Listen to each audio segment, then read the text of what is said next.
Welcome back, everybody, to a brand new episode of Inside the Dome. I'm John Dodaro. It has been a minute since our last Under the Lights episode. It has been a minute. It was on May 5th. So 10, 11 days ago. Wow. Yeah, I'm a little behind. My apologies. I was a little sick over the past week.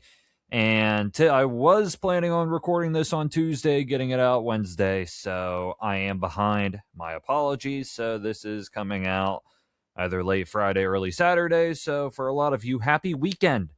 Hopefully you all had a great week. Hopefully the sports that we're on were very entertaining for all of you. And there's a lot to discuss, so we're going to get to it. I'm feeling much better now, so this should go an hour, hopefully. We'll see, but we'll see how long I can talk for. But it was a great week for sports, mainly playoffs. There are the NHL playoffs happening. There are the NBA playoffs happening. And a lot of the series are already over. So there are some series here that we can already talk about completely. But at the same time, though, we can't predict any of the Eastern or Western Conference finals yet because not all of the series are over.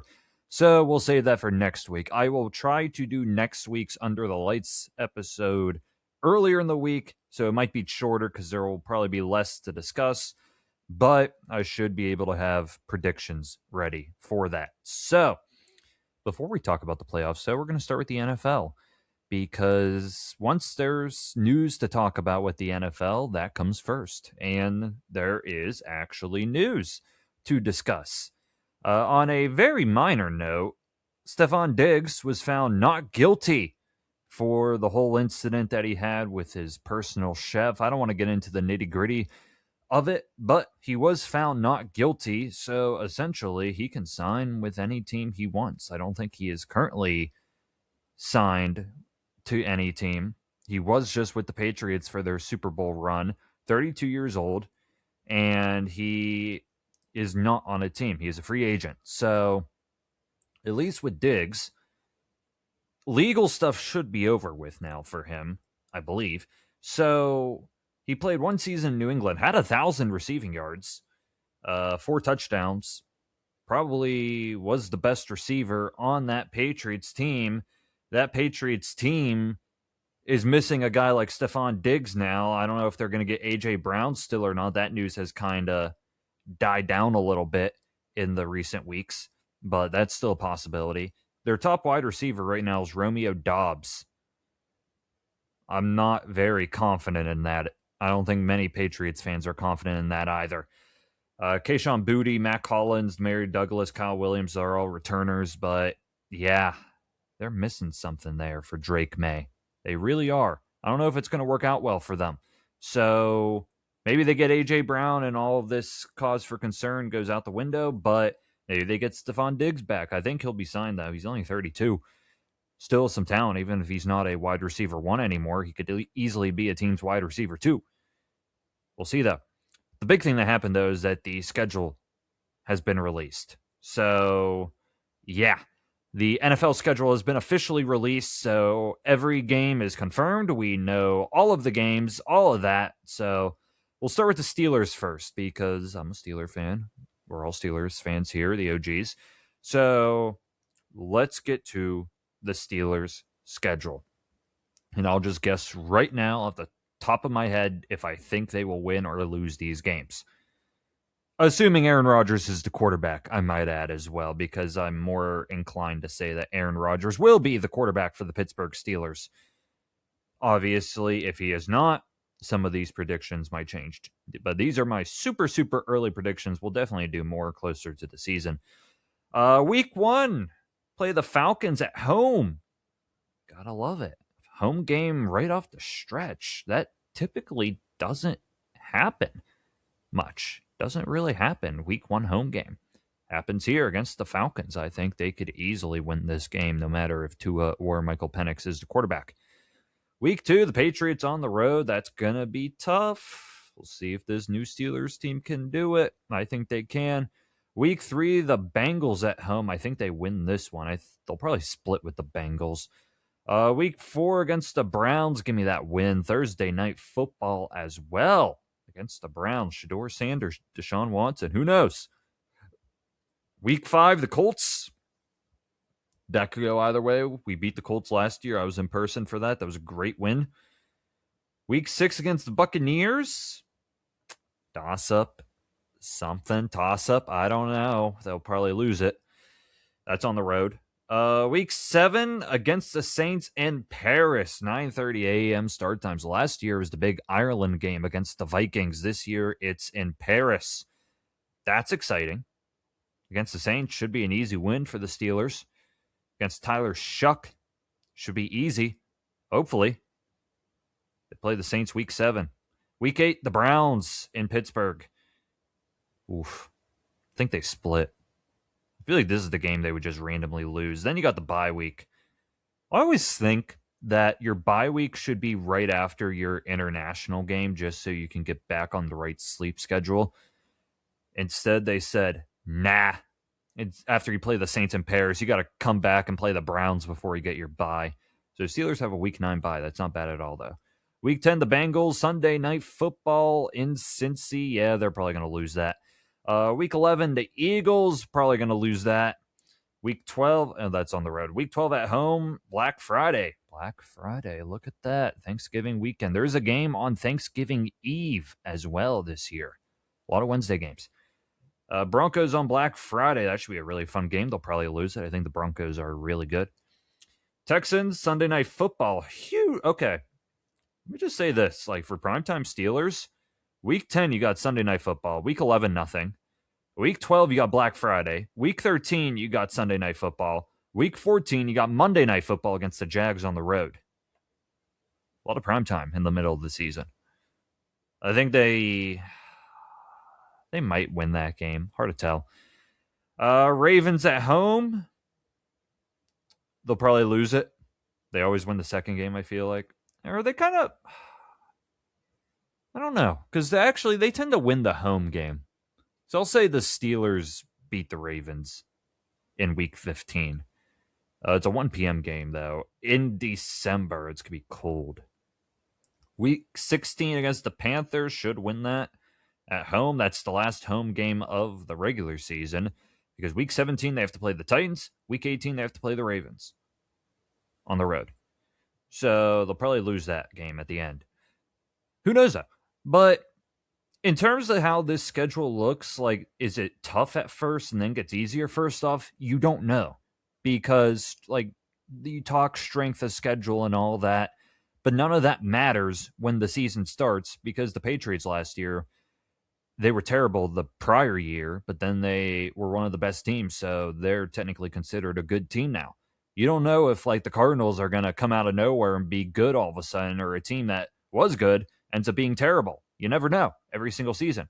So it's hard to tell right now, but I would say just looking at it, the middle of the season is probably the toughest. I mean, the stretch of the Bengals, the Eagles, Broncos, Texans, Jags, Ravens is tough. That's really tough. Titans should be a winnable game. Who knows, though? Ravens, again. I think the early part of the season is where they need to get their victories. Falcons, Patriots, Bengals, Browns, Colts, Bucks, Saints, Browns. I think a lot of those games are winnable. So if you're the Steelers, I'd capitalize early before that bye week. Maybe be at that point 6-2, 5-3 going into the bye. I think that'd be great. Set yourself up for some success. I'd say that should be the minimum for the Steelers there. But it's an interesting schedule. I think it's well balanced. 3 preseason games, one against the Packers, one against the Jets, once against the Buffalo Bills. Be interesting to watch guys like Drew Aller and Will Howard compete. Last year, Will Howard didn't even play in preseason because of an injury. That really sucked. I won't lie. That was really hurtful for Will Howard. I won't lie. He needed those reps. But that's the Steelers' schedule. So 4 primetime games, not counting Black Friday, but I count Black Friday as a primetime game. I count a primetime game as a game where like you are the only team playing. Like there are not other games playing at the same time. So like playing in Paris, there's no other team playing at that time, so I call that prime time. That's just me. That's how we do it here. But that's the Steelers schedule. And I don't know what special thing they did to announce it. Like a bunch of teams, they'll do like these cool presentations for their schedule. The Chargers have the best. They did it in the Halo game, and each week was like a different Halo scene or something like that. That was very cool. They did it in Minecraft, I think, 2 years ago. So if you're bored, go and watch all of the NFL social media teams doing their schedule release. They always find a cool way to do it. I've not been able to watch many, but it looks like the Steelers for their presentation, it looks like it's in Spanish. Yeah, it looks like it's in Spanish, but I don't know. I don't know. I'm kind of confused as to what their release was. I didn't watch it. Oh well. Check out the Chargers one. They always do a good job there. But that's the Steelers. Now, hopefully for the NFL, it's their Instagram does a great job. Here we go. Okay. Well, here's the week 1 schedule. Kickoff Wednesday. Kickoff's on Wednesday this year. It's crazy. At least it's a Super Bowl rematch. I forget the last time a Super Bowl rematch was the opening game of the season. Because it's always the Super Bowl champion. But it's very rarely, I feel like, the Super Bowl loser as well. So Patriots Seahawks in Seattle is the kickoff game for the whole season. That is cinema right there by the script writers. And then Thursday, they go to Melbourne, Australia, where the Rams will play the 49ers. The Rams, I believe, have the most primetime games this year with 7. I love Matthew Stafford. Rams are going to be fun to watch. They're always fun to watch. So that's Melbourne, Australia. Rams, Niners, Thursday. And then you got the Sunday slate. You got Bears, Panthers, Bucks, Bengals, Saints, Lions, Bills, Texans, Ravens, Colts, Browns, Jags, Falcons, Steelers, Jets, Titans, Cardinals, Chargers, Dolphins, Raiders. You got the Packers and the Vikings, the Commanders and the Eagles. Your Sunday night game. It's interesting. It is the Cowboys and Giants. At first, I'm like, Giants? Then I had to remember it's the John Harbaugh Giants. So this should technically be the newer Giants, Jackson Dart year 2. So that is exciting. I won't lie. Monday night game, of course, it's the Chiefs, the Broncos, and the Chiefs. Should be a good game. Should be a good test to see where the Chiefs are. So that's a great week 1 schedule. I won't lie. That is great. Sunday Night Football, they announced all the Sunday Night Football games, though some can be flexed later in the year. Week 1, it's the Cowboys and Giants. Week 2, it's the Colts and the Chiefs. Okay. Then the Rams and Broncos. That should be really good. Lions and Panthers. Depends on the Panthers. And I guess the Lions too. Ravens, Falcons. Not bad. Cowboys, Packers. That's always a classic game. Chiefs, Seahawks should be really good. Hopefully the Chiefs are good this year because the Chiefs always get the primetime games, but last year they were not that good. Hopefully this year they are at least good TV. And you got Eagles, Commanders, Bucks, Bears, Bears, Steelers, Bengals. Week 11 is the Vikings and the 49ers in Mexico City. That's awesome. Patriots, Chargers, Texans, Steelers, then the Bills and Packers. Ooh. Detroit and Minnesota. 2 years ago, that was the big game. Now, who knows? Kyler Murray, though, that's exciting with the Vikings. Jags, Cowboys, week 16. Eagles, Niners, week 17. Week 18 is always to be determined because they find the juiciest matchup to put in Sunday Night Football. But then again, games can be flexed. So everything I just said there, like from week 13 on, could change. If, like, for example, if the Lions and Vikings both suck by week 15, they can change it. So That can be changed. So here's your Thanksgiving week. Some more things to announce. You got the Packers and Rams on that Wednesday. That's your Thanksgiving Eve game. So when you're out drinking on Thanksgiving Eve, you can watch the Packers and Rams. That should be a great game. Then you got your teams that always play on Thanksgiving. You got the Bears and the Lions yet again, 1 p.m. You got the Eagles and the Cowboys. That's a great Thanksgiving game. And then you end with the Chiefs and the Bills. Holy crap, they're cooking. I'm not going to lie. All three of those matchups are really, really good.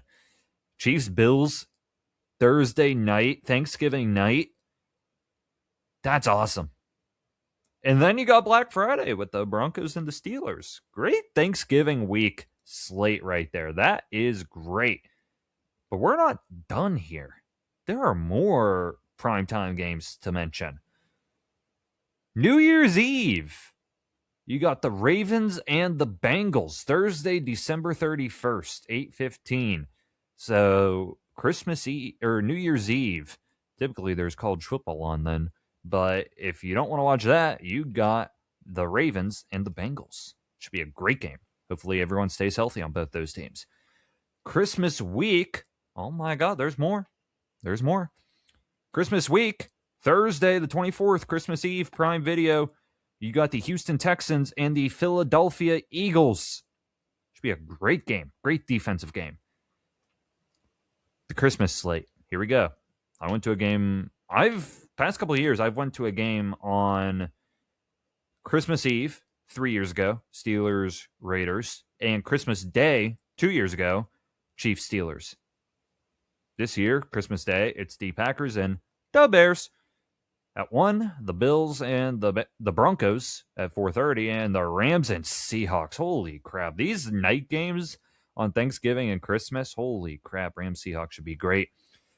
But then there's also Saturday games on the 26th, and they're both to be determined.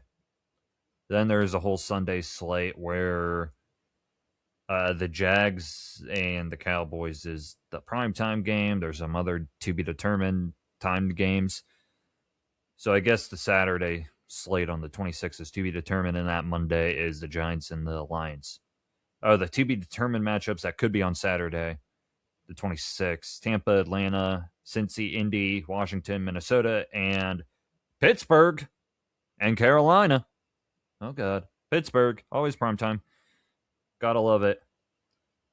A Saturday doubleheader in Week 15, December 19th. Seahawks, Eagles, Bears, Bills as well. I think I got the gist. I said Black Friday. There's the Thursday Night Football schedule. I'm not going to go through all those games. Thursday Night Football has gone better. Like last year, Thursday Night Football was really good. It used to be the running joke that Thursday Night Football was the terrible games. The Steelers play Week 3 against the Browns. There's a lot of good games. I'm just scanning over it right now. There are some half-decent games, so that should be fun. They also announced all the Monday Night Football games. Those are always good, too. I'm not going to go through all of those, though, because we'll be here forever. I think that's it. I'm not going to go through all the Thursday night. Yeah, I'm not going to do all that. We'll be here forever. But you can search them if you want to see all the primetime games. Do what I just did right now and go to the NFL's Instagram page. Just scroll a little bit and you'll find it. But I was reading some other things with the schedule. One thing that just came out was just how the NFL is putting more games on Wednesdays. And it's just more football for fans. It's only a good thing. That's a direct quote. Ratings validate that. I feel like if you play on Wednesday, though, I feel like you kind of need it's interesting. Because it's hard to play Sunday to Wednesday. That's really tough. I feel like you need a bye week during that. I don't know. The Cardinals are underdogs in every game this season. And they are touchdown or more underdogs in each of their first 11 games. I think that's harsh. I think the Cardinals are not that bad. I think they're going to lose, but I don't think they're that bad, especially with Jeremiah Love now. I think they have a decent offense and an offensive-minded head coach. Could be interesting. I think if any team is going to be terrible, I think it's the Miami Dolphins. They look horrible just on paper. Like, there are those teams that you see on paper, like the Steelers on paper, if you add Rodgers, they don't look that bad. They don't. But the Miami Dolphins on paper look terrible. Malik Willis is your starting quarterback. Who knows how that's going to go? Devon Achane is your only good piece at running back. Your top three receivers are Malik Washington, Jalen Tolbert, and Tutu Atwell. If you are a casual, you probably have no clue who any of those three people are. And for me, who has seen all of these names before, all three of those guys are wide receiver threes or worse. So their offense looks terrible. Their defense looks decent, and I'm just saying that too because they have a defensive-minded head coach.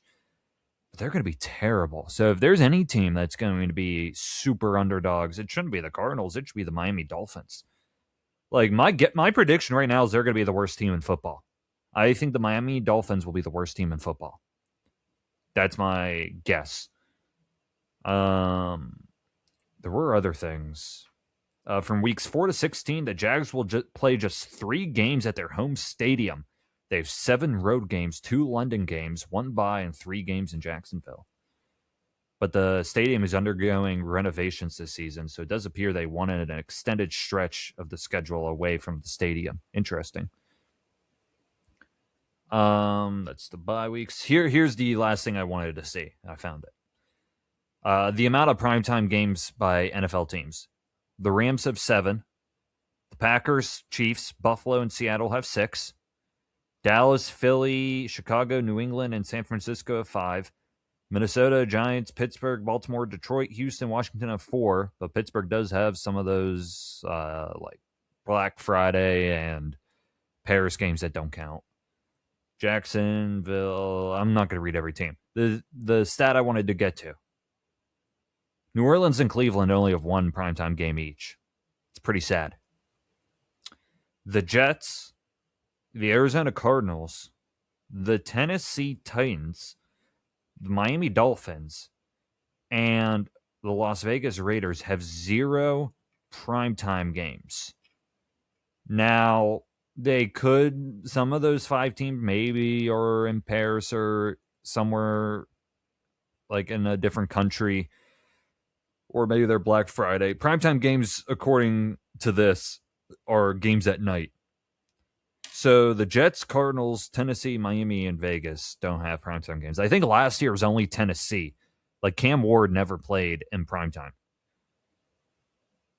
Though it kind of sucks if Fernando Mendoza ends up playing for the Raiders and he doesn't get a single primetime game. That would kind of suck. Jeremiah Love could be a lot of fun on Arizona, and he doesn't get a primetime game. That sucks. Miami, that's fair. I kind of want to see the new Titans. Like, I think the new Titans with Robert Saleh and Brian Dable could be interesting. I feel like the Titans are not going to be as bad as they were last year. It's interesting. But I wanted to note all that right there and right now. So that's it with the NFL. That went on long. No other news right now in the NFL. That's worth talking about. The NBA. Let's start with my least favorite thing in the whole wide world with the NBA. This even carries over to the NHL too. The draft lottery. I think the draft lottery is the stupidest thing ever, at least with how it works. It is so unbelievably stupid. Like, the 3 worst teams in the NBA have like a 14.5% chance at the number 1 overall pick. The 3 worst teams, the terrible teams, only have a 14.5% chance. That's pathetic. That's absolutely pathetic. And I'm delaying time so I can find everything. 14%, not 14.5. It's even worse. So you could be 17 and 65 and you only have a 14% chance to get a top player.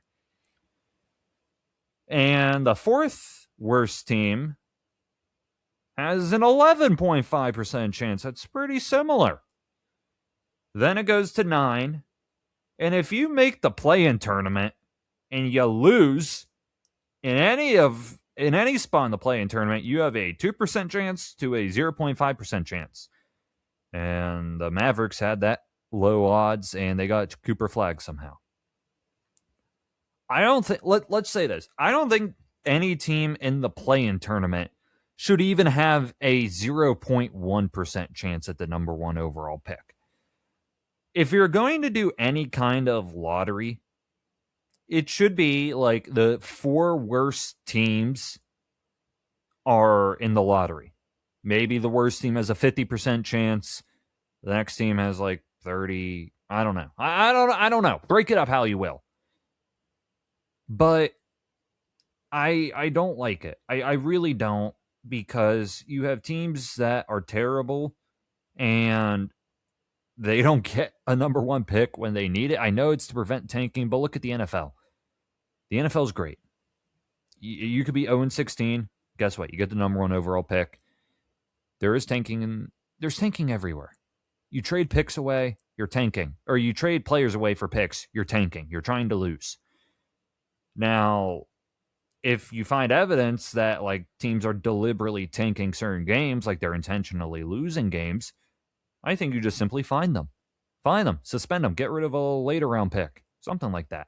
If you find evidence. But I think the lottery is ridiculous. Now, thankfully, the worst team in the NBA last year got the number 1 overall pick. The Washington Wizards were 17 and 65, and they got the number 1 overall pick. So congrats to them. They got it. Hallelujah. Something decent happened. But it's not hallelujah for everything. There are still problems, because the Pacers got screwed. No Halliburton, and they went 19 and 63 because of it. Same odds as the Wizards. And they went from 2 to 5.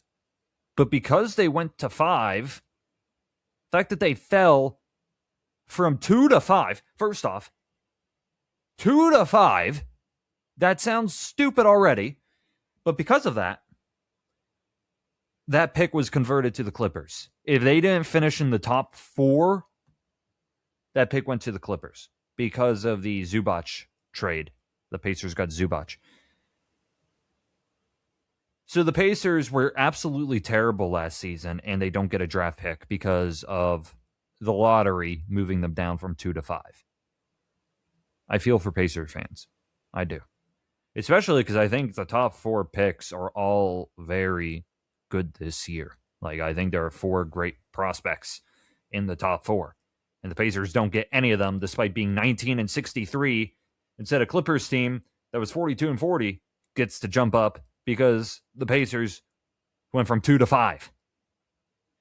Who else is picking in the top 4? Let's look at it, because it doesn't end there. The Memphis Grizzlies are picking 3.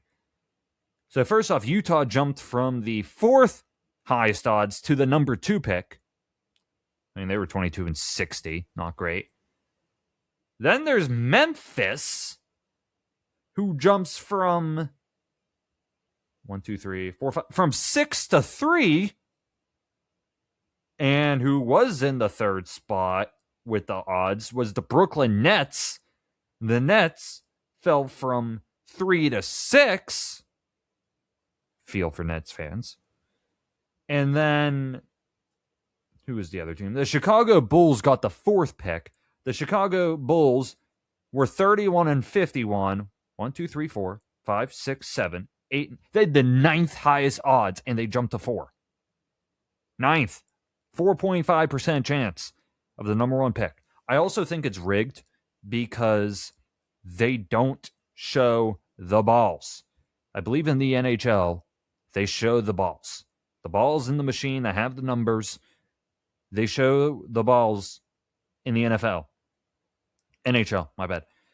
In the NBA, they don't show the balls. They don't show the process of the pick being determined. Therefore, my theory is they rig it because there's no chance in hell the Dallas Mavericks had any shot at Cooper Flagg. I still don't buy it to this day. I think it's rigged, and Adam Silver wants to punish tanking.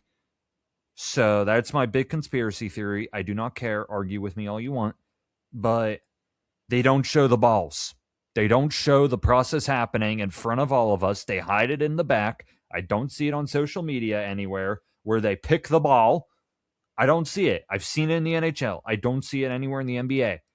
They rigged it. They probably do.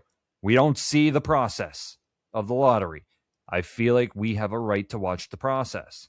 I also think the 30-minute show that they do for the NFL, I keep saying NFL, the 30-minute show that they do for the NBA lottery is also pretty stupid. I'm not going to lie. Like AJ Dabansta, my attempt at his name, he'll probably be the number 1 overall pick from BYU. Great player. Like they had a whole show where these guys, all of these top draft picks are in the crowd with their families. Like a giant audience is here for a 30-minute show where this random dude is just naming the draft picks. And you have a bunch of other random dudes sitting there in front of their team logo. It's not random dudes, but you know. Like, what's the purpose of dressing up for this 30-minute show where they read off lottery teams? Like, if I'm AJ, I wouldn't even be there. Like, it was so weird. They're like, the interviewer is talking about things and he asks like one question to AJ. Then he sits down. Like, it's so stupid. It really is. And then you have these analysts with a live mic that everyone can hear in the room, like talking about each pick. You have Shams talking about all these guys, Shams, whatever. And like these guys are just sitting in the room. Like it's pretty awkward while these analysts are all talking about you with a live, loud mic. It's kind of funny. It was such an awkward show. Speaking of Shams, he is back to doing his whole Giannis could be traded again shtick that never lands. He won't get traded. I'm not thinking he is going to get traded anytime soon. Shams keeps saying it. I keep not believing it. So it's pretty embarrassing. I'm not going to lie. We got to talk playoffs now. Oh, boy. Okay. The series that are already over. We'll start there. It's easier to do that. The Knicks. The Knicks beat the Sixers in an embarrassing series for the Sixers, but also kind of expected. I did not expect it to be a 4-0 blowout. I had the Knicks in 6. Knicks won 4. The Knicks in a shutout situation just destroy their opponents. When they had a chance to clinch against the Hawks, they killed them. Same thing happened here with the Sixers. I mean, Jalen Brunson, Deuce McBride, WVU legend, Deuce McBride, 25 points, 7 for 9 from 3. Did I mention he's a WVU legend? Carl Anthony Downs, Josh Hart, Bridges, OG Anunoby is not even playing right now with an injury. The bench delivered. It was a dominant game. Joel Embiid was the best player for the Sixers, and who knows what his future is for the Sixers. Tyrese Maxey had a lazy 17 points. VJ Edgecombe kind of disappeared too. I think the Sixers, I mean, first off, Joel Embiid, who even, like, I didn't even know he was still on the team for a while. Like, he's so injury prone, but when he's healthy, he is still a very elite player. It's just a giant if, and he was dealing with injuries. He didn't even play all these games against the Knicks. So it's so hard to tell with the Sixers' future. I mean, they landed with Edgecombe, but it's so hard to tell what their future is going to look like. At least to go past the first round. That was a positive. They never do that. But then got killed in the second round. So baby steps. I think the Knicks are the team to beat in the Eastern Conference. I really do think they're the team to beat. They're probably going to be the favorite, no matter who wins between Detroit and Cleveland. At the time of recording this on a Friday, that series could be over. if the Cavaliers win, but at the time of recording this, that game is yet to happen. So I'm not going to talk much about that series at all. I'll save that for next week. Also, just for time purposes, that works out for me. So Knicks in 6. Also, another game that I don't know the result of. The Spurs and Timberwolves. If the Spurs win on Friday, they move on, and they'll play the Thunder in a matchup I think everyone wants to see, but I don't know the result of that yet. That could go to 7. Who knows? The Thunder won in 4. Another blowout. I had them winning in 5. I thought Luka could have came back and maybe won one game for the Lakers, but they didn't. I think it's just like people are going to overanalyze. Lakers are a very popular team, so they're going to have a lot of criticism, a lot of debate, all that. And people are going to complain and all that and say we need drastic change, but it's hard to gauge, like, could this team have maybe gone farther with Luka? I don't think they would have beaten the Thunder, but if they had Luka, could things have been different? I don't know. Like, could Luka have carried the Lakers to even take this series to 7? Who knows? I think LeBron James stays and plays another season. I think he does. I think Austin Reeves stays. I think they run it back with the big 3 there. They probably need to upgrade over DeAndre Ayton. Some of his effort in the playoffs was not good at all. And they have some decent pieces around them, but I mean, it's just hard to, at least for me, I think injuries are big, and I don't think you could be as harsh on a team that loses when you're missing your best player. Like, I feel like you can't be too harsh on the Lakers. Injuries happen. They do. Like, it's just hard to be that mad. Like last year, Steph Curry got injured and the Warriors lost. I couldn't be that mad at the Warriors, like, oh my God. Like, I can't be a fan saying, like, you failed Steph Curry. Like, how could you? Like, what a waste of a GM and a head coach. You're missing your best player. Like, injuries suck. It's an unfortunate way to lose, but that's just reality. Thunder are the favorites. No matter what you think of them, they're the favorites. Shai Gilgeous-Alexander will score. He'll score points. He'll get to that free throw line one way or another. But they're the team to beat. AJ Mitchell is having like an incredible stretch. He only averaged 13 points a game, and he just had 28 points against the Lakers. He's on a great stretch. I mean, they're just a perfect team. You have your star player. You got great supporting cast players. I mean, Jalen Williams is not even playing right now, arguably a top 3 player on that team. He's not even playing, and they're still finding success. Chet Holmgren, Hartenstein, Lou Dort for defense, Caruso, McCain even had 13 points. Like, they're just such a great team. Like, they are built for a dynasty. They really are built for a dynasty. They are. They're the favorites to win this year, no matter what. But if the Spurs move on, I think the Spurs could give the Thunder a run for their money. There is no blowout 4-0 sweep against the Spurs if Wemby plays, which he should be. I think that's going to be a fantastic series in the Western Conference Finals if it is Spurs and Thunder. So I'm kind of really hoping the Spurs win. I think if the Timberwolves take it to 7 and then win, I don't think the Timberwolves have a chance against the Thunder. I don't. It's been fun, though. It's been really fun. But I got those 2 picks correct. I had the Spurs winning in 5, so if they win in 6, I was only 1 game off. I had the Pistons winning in 6. That is impossible because Cleveland's up 3-2, so the Pistons would have to win in 7. Or maybe they already lost. Who knows? But I got the Thunder right and the Knicks right. Let's move to the NHL. I'm doing great in my predictions in the NHL. The Golden Knights just won in 6. I took Vegas in 6. That was a great series. But a complete dismantling in Game 6. The Golden Knights beat the Ducks. But honestly, if you're a Ducks fan, you can't be mad because you were nothing for years. And you finally had a great season. You made it to the second round. You should not be ashamed one single bit. They're trending in the right direction. Good things are ahead for the Anaheim Ducks. So I would not be mad at all. Vegas is great. And they will be playing the Colorado Avalanche, who the Colorado Avalanche have been on a tear. They've only lost one game in these playoffs. They lost one game to the Wild, 5-1. That's it. They haven't lost a single game beyond that. They swept the Kings. They lost one game to the Wild. They are the favorites to win the Stanley Cup. They are. No matter what you think about them, they are.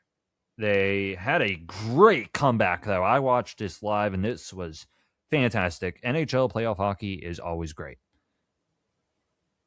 They were down 3-0, I believe, in this game. They were down 3-0. Yeah, first period, Wild score 3 points, 3 goals.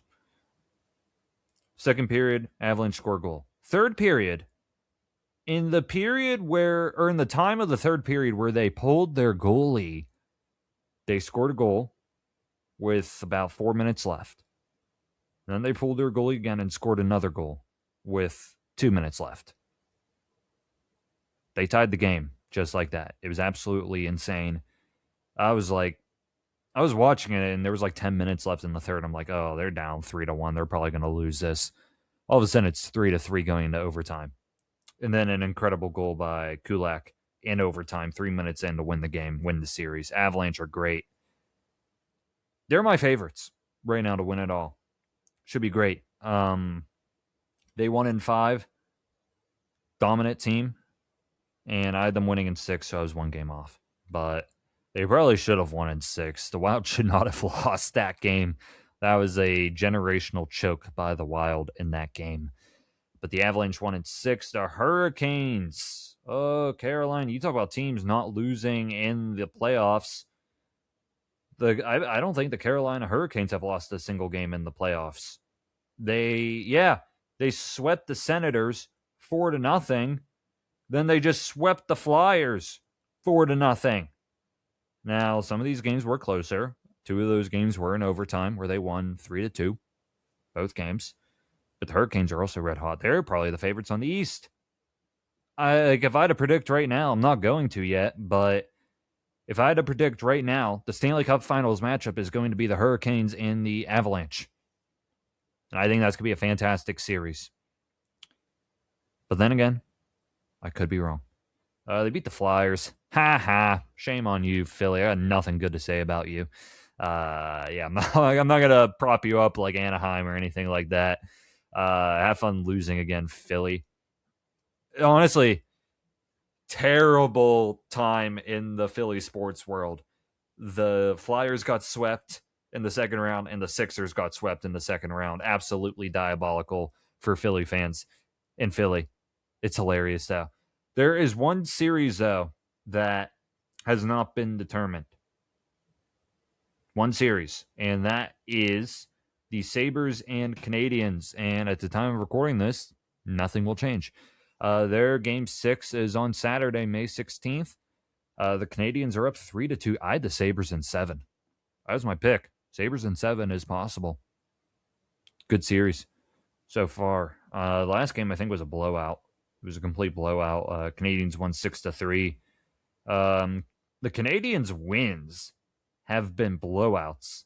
The Sabres' wins have been by 1 or 2 goals. Canadiens probably have the edge, especially because Game 6 is in Montreal as well. Good luck, Sabres, but I believe in you. Sabres or the Canadiens will play the Hurricanes in the Eastern Conference Finals. Gotta love it. Next week, I will predict NBA and NHL. I'll do those official predictions. So stay tuned next week. Both of those series will begin next week. So game 1 of the Golden Knights and Avalanche is next Wednesday, May 20th. They have not confirmed any of the Eastern Conference games yet. Game 7, if necessary, is on Monday, May 18th. So, yeah. For the NBA, the if necessary Game 7s are all Sunday, May 17th. And Wednesday we'll start the conference finals, Wednesday into Thursday. So I will plan to have the Under the Lights episode next week done by that Wednesday. So yeah, it will all line up perfectly. So that's happening there in the NBA and the NHL. The MLB. The Pittsburgh Pirates have been playing some half decent baseball lately. I haven't been to a game recently, but I've been watching those Pittsburgh Pirates, and they have been doing pretty good for the most part. Not all the time. The last game I watched, they won 7-2. That was on Thursday against Colorado. They won the Colorado series, 2-1. That second game was a disaster class by Mitch Keller. That was not good at all. Had a terrible sixth inning. But they had a great bullpen type of game. And Thursday, Mujinski pitched not bad. The Tuesday game was a Paul Skeens masterclass. Paul Skeens has a 1.98 ERA.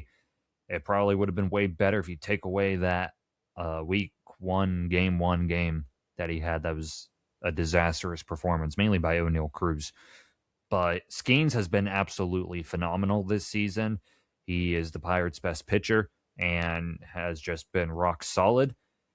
Before that, though, they lost the series against San Francisco 2-1, but that second game was a 13-3 win. So they're winning more than losing in the month of May. They have 1, 2, 3, 4, 5, 6, 7, 8 wins. And they have 1, 2, 3, 4 losses. So they're 8-4 in the month of May right now. It's good consistency, and this is not counting the Friday game against Philly. It's good consistency. I think the bats have been phenomenal. Endy Rodriguez, shout out to him in the Thursday game. He had a fantastic game, got called up to be the backup catcher, and he played fantastic. Our catchers have not hit consistently, so that's good. But I just think the bats have been really reliable. It really just comes down to the bullpen and just our starters. I mean, I'm willing to give Mitch Keller a benefit of the doubt. Like, that was just a bad inning he had. I've watched him pitch a good game in person already.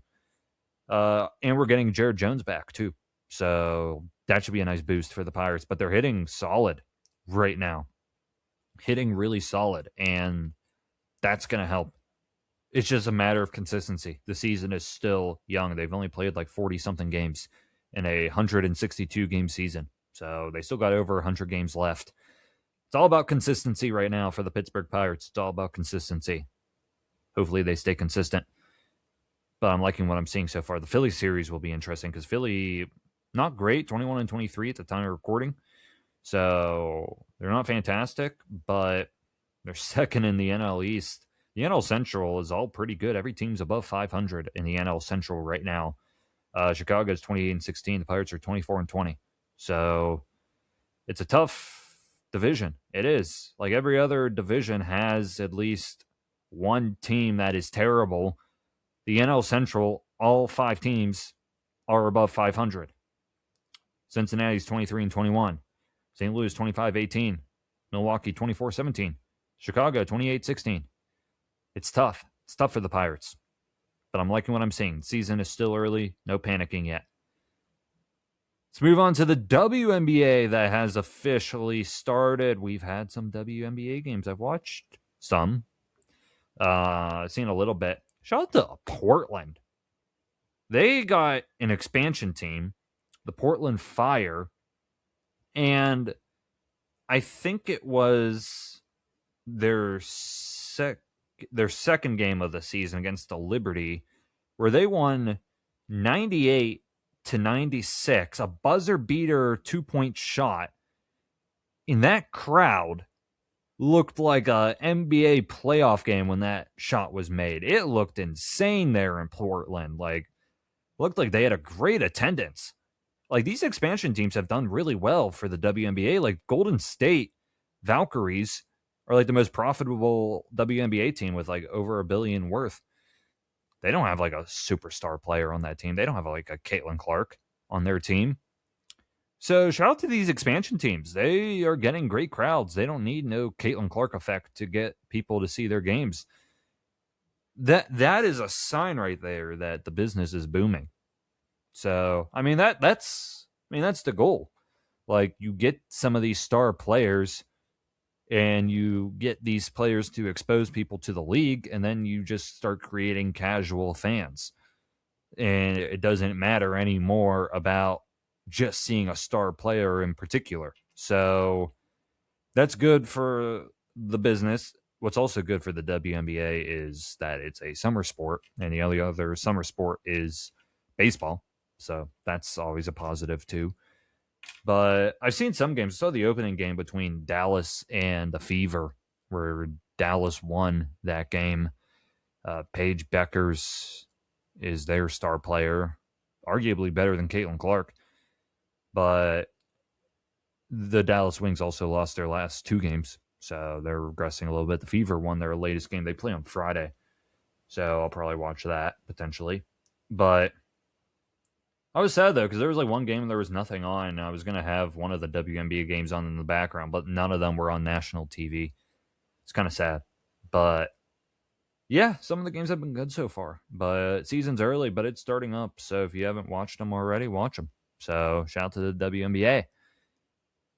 Last thing we'll talk about here is WWE news. It feels like Backlash was forever ago, and it was literally a week ago. I'm late, I know. It was a good show. It really was a good show. I did not have many expectations for the Backlash PLE. I really didn't. It was only 5 matches, and one of them was Danhausen and a mystery partner against The Miz and Kit Wilson. I thought this show was going to be pretty mid. It's probably the best show of the year. Like, in terms of one whole night of consistency, I thought it was a great show. It's only 5 matches. I think this show could have easily had 6 matches. Like, you had time for one more. The show started at 6 and it was done before 9. In each match, actually, and I'm saying that, like, each match had time too. It's not like the matches were short or anything. Every match was given time. And it felt good. Like, they gave these guys time to put on good matches. Even Danhausen had time to put on a fun match. So that's what happens. And that was the big complaint about WrestleMania 42 was, especially night 1, like, a lot of those matches just didn't have time to cook or do anything. And you can't blame the wrestlers. You have to blame the people in the back for that. So all 5 matches got time to shine, and it was entertaining. It really was. So, I mean, we'll just go in order. Seth Braun. I had Braun winning. First off, I think this was, though, a predictable card. Even Carlin gave me his picks before the event, and he got all the picks correct, and I got all the picks correct as well. The only thing we got wrong was Danhausen's mystery partner. We both said Jelly Roll. We were both terribly wrong. But Seth Braun was a great match. I think it'll be the start of a trilogy, and I think Seth will probably win the next match. It could be in Italy. I wouldn't be shocked if it was. So I think it'll be a trilogy. It could end at SummerSlam, and I really enjoyed their first match. I did. Like, there was a botch moment where Seth was trying to flip over Braun. Seth fell, and, like, Braun had, like, the smartest reaction to a botch where he, like, instantly capitalized, hit a standing moonsault. And, like, it was a great improv by a young Braun Breaker. So I like the fact that Braun won. It was a huge win for him, and the feud's been great. I've loved the Seth Braun feud so far. That was a great match to open the show. And after that, you got Trick and Sammy, which was also, I think that was better than their Mania match because, one, they got more time. And that was entertaining. Really was. And Trick retained. I thought maybe Sammy could have won it back. I don't know. But it's safe to say Sammy's a heel. Like, Sammy never had the heel turn officially, but it's safe to say he's a heel at this point. The only thing, though, with it is, first off, the gingerbread stuff's pretty ridiculous. Like, the whole funeral. It was kind of funny, I won't lie. But when you had the people in the back mourning the gingerbread man, like, you had Ray Phoenix in the back mourning the gingerbread man, They're trying to make Sammy look like the bad guy. Like, that's where it gets silly. And that's where it kind of makes you, like, makes me side with Sammy. I think he's justified. Like, the whole angle of the gingerbread man was to insult Sami Zayn. Like, it was all just an insult. So, I mean, it's hard to even tell if Sami Zayn officially turned heel or not. Like, it's weird. It is. Like, Trick, I think, has kind of become a babyface at this point. But Sami Zayn, like, being heel doesn't even mean, like, changing your music and your attire and all that. Or if you're cheered or booed. Like, Roman Reigns was a babyface for years and got booed. Same with Cena. But, like, Sammy's character, it doesn't scream like he's a full-on heel yet. But he's probably a tweener more than anything. But, I don't know. It's very interesting where they're going to take this. I mean, I feel like Trick should probably fight someone else next. Carmelo Hayes, I'm looking at you. But it'll be interesting to see where Sammy's character goes next. But I enjoyed their match. Lil Yachty's also a nice addition to the act. Io, Asuka, no, Danhausen match happened first. Danhausen, the mystery partner, and the mystery partner reveal was underwhelming. I kind of hope they just stop doing this mystery stuff with Danhausen because all of the time they do that, it's underwhelming. It ended up just being Littlehausen. It's just the little guy who, like, at WrestleMania, they had a bunch of little people be with Danhausen, and one of them, I guess, is a wrestler. So Minihausen is actually Mascarita Sagrada. He was also El Torito. So El Torito was in WWE at one point. El Torito is Littlehausen here. He works for AAA as a freelancer.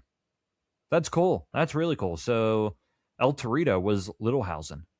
That's awesome. Because he was actually a good wrestler in that match. I think that's what made the match good. Like, it was an underwhelming reveal that it was Littlehausen, but the match was actually fun. Like, I thought when he went back into the cloning machine, it was just going to be like some giant dude in a Danhausen mask. Instead, it was the Littlehausens, like a bunch of them.